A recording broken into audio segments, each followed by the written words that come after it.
Wild. Especially the gay man. Oh, that's good. You were never a headliner to it. Never. You not that kind of nigga.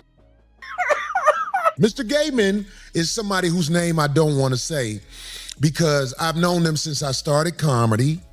But Mr. Gayman has it in for me because one day we had a phone call and he holds a grudge. Mr. Gayman. I call him Mr. Gayman because his major movie role that he got, his name was Mr. Gayman. And I don't want to say his name because I'm really disappointed in him. Yeah, I did. Because how many days ago? I called you, what, 4 or 5 days ago? What? Because we tape on Tuesdays. Did I call you after Tuesday? Yeah, you called me. Godfrey's going off hard, dragging Corey Holcomb after Cory claimed he has a secret DL tape on Godfrey. Cory says he's got receipts suggesting Godfrey is living on the down low. Instead of denying or showing proof, Godfrey's responding with threats. People are wondering, is he just joking or actually shook? Also, how did Shannon Sharpe get caught up in this? Let's break it down. After Corey Holcomb lost it on his show, throwing every insult imaginable at Godfrey, Godfrey finally responded, but not with flames. Instead, he expressed confusion and disappointment. In his own words, Godfrey said, 10 minutes or so. Hey, Tony, instead of releasing your edit, put the whole video out. I don't have it, or I would myself. You know what happened, and you're trying to manipulate the media. The encounter in question took place during the day at her invitation, and now that appears to be a deliberate setup, coordinated by Gabby, also known as Carly on Only. Godfrey sounds genuinely confused. He says he has no clue why Cory's attacking him. He swears he's never done anything to Cory, not recently or ever. That would make sense if this beef just came out of nowhere. But nope, Cory's been holding onto this for a while. It all blew up after that viral clip of Cory's set where people walked out. Even then, Godfrey was one of the few defending Cory. Some folks just can't handle the truth when it hits home. You live with them, damn it. You're about to get dropped off now. So hearing Cory turn around and drag Godfrey's name through the dirt really stung. And you can tell Godfrey did not see this coming. But this isn't just about Godfrey. Corey Holcomb has made a habit of accusing other black men of being on the down low like clockwork. People are starting to side-eye him, wondering, why is this always your go-to insult? He even went after Will Smith, bringing up that old rumor about Dwayne Martin. Remember that tea? The one where Will supposedly got clapped so bad he was limping? Cory keeps bringing it up, saying stuff like, I opened the door to Dwayne's dressing room and that's when I see Dwayne hanging with Will. Let me just process that for a second. And don't even get me started on the shots Cory's taken at Lil Ree, Tyler Perry, and more recently, Shannon Sharpe. Y'all, Cory is obsessed with this secret gay Hollywood theory.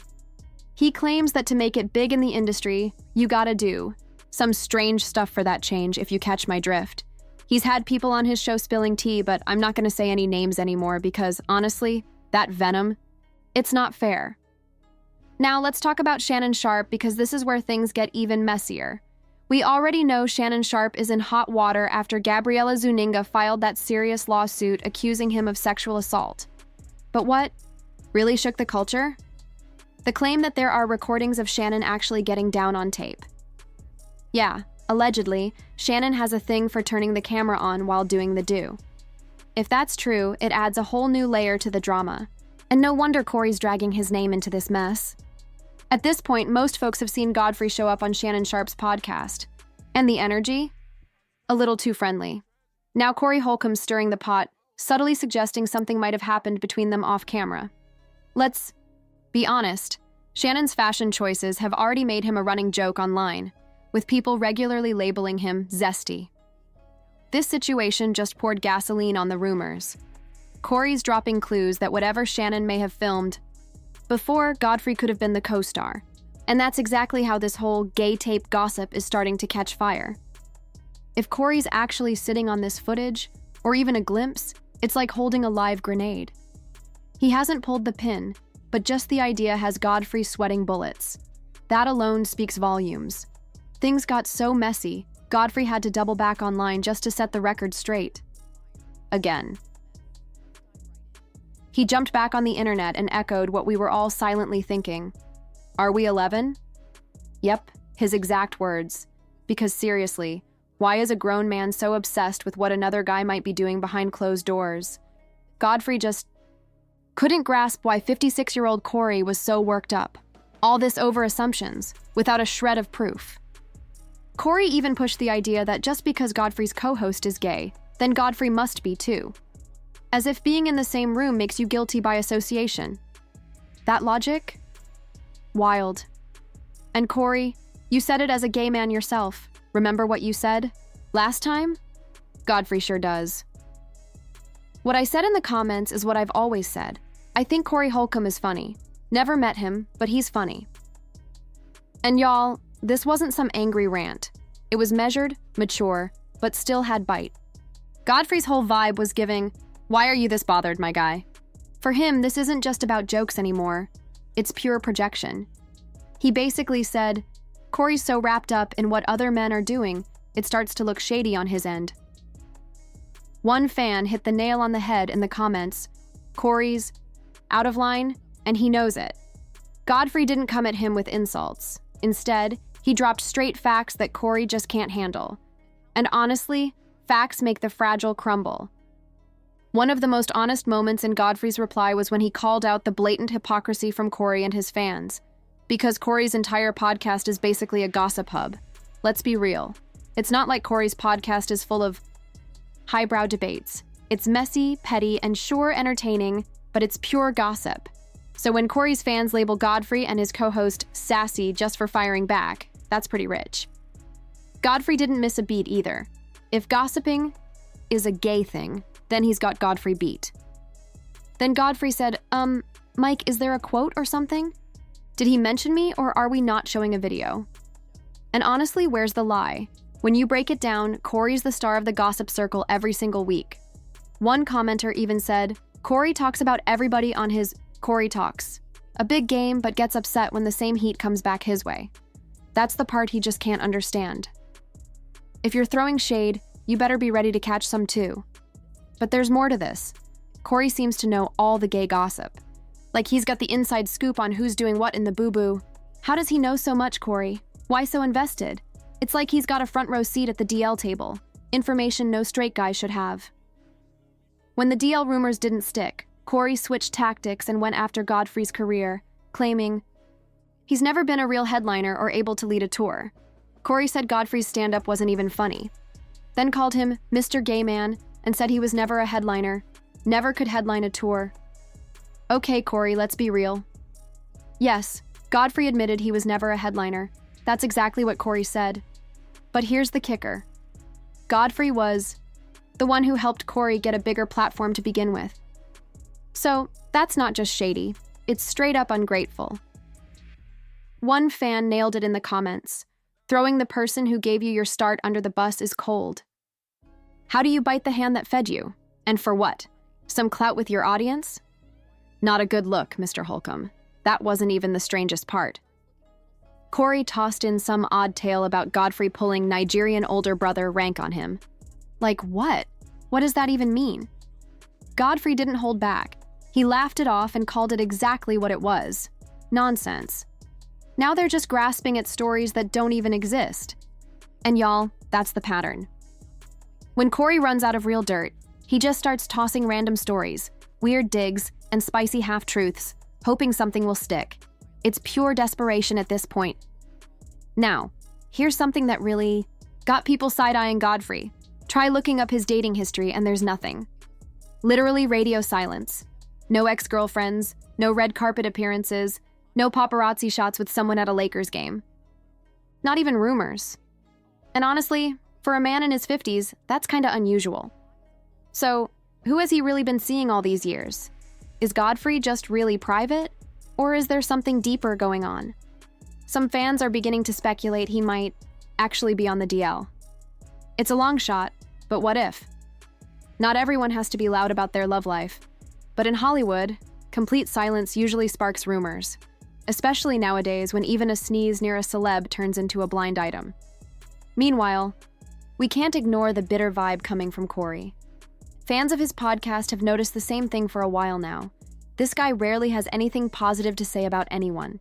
It's always some kind of shade or a slick takedown. It's either a sarcastic comment or straight-up disrespect disguised as a joke. Anybody? Anybody?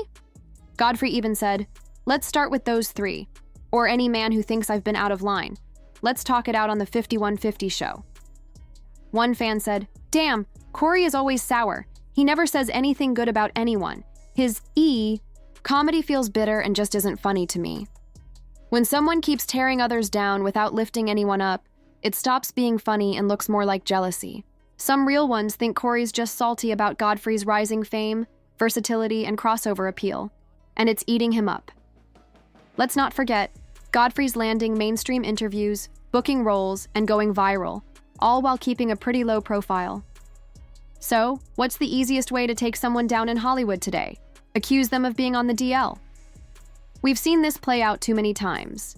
From music to movies to comedy, the moment someone gets too big or too visible, the whisper campaigns start. With all the drama in the industry, the Diddy stuff, the Jaguar exposés, secret parties, and NDAs, the DL narrative is the fastest way to tarnish a reputation. Unlike many others, Godfrey hasn't even been linked to those infamous party scenes. No whispers of him showing up at a Diddy party.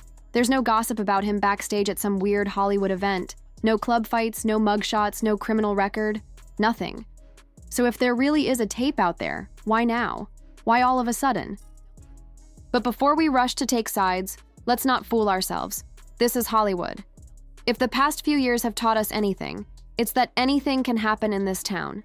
People we thought were pure end up being monsters, and those we suspected are sometimes innocent. The truth is, we don't really know these people or what secrets they keep behind closed doors. Let's not pretend this is new. Cat Williams already spilled the tea, saying he had to turn down $50 million to protect his hole. And guess what? Dave Chappelle said the same thing. These are legends, not some random TikTok comedians.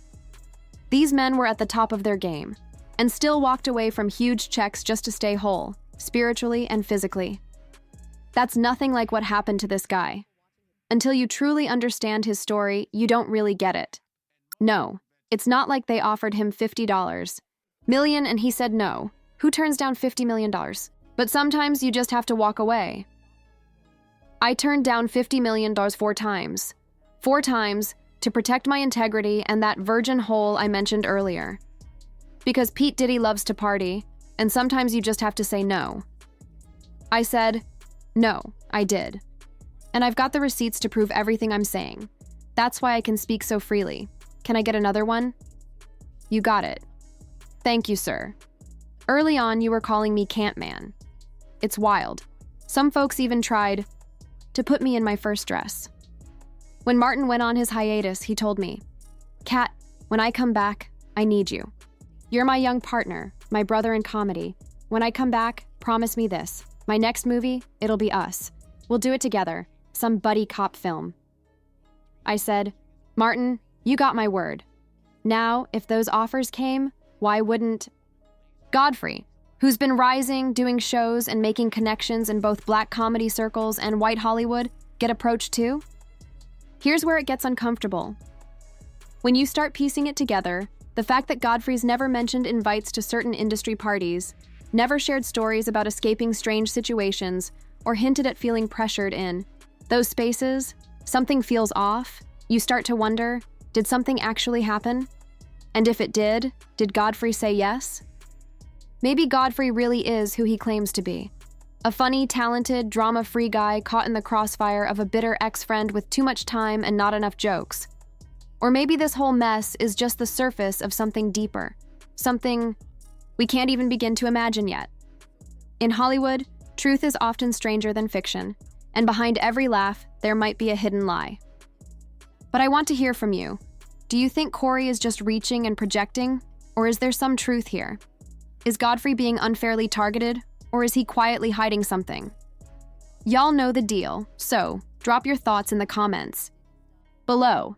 This is one hot mess, and I know y'all have plenty of opinions. While you're down there, don't forget to smash that like button, subscribe to the channel, and ring the bell so you never miss a new update.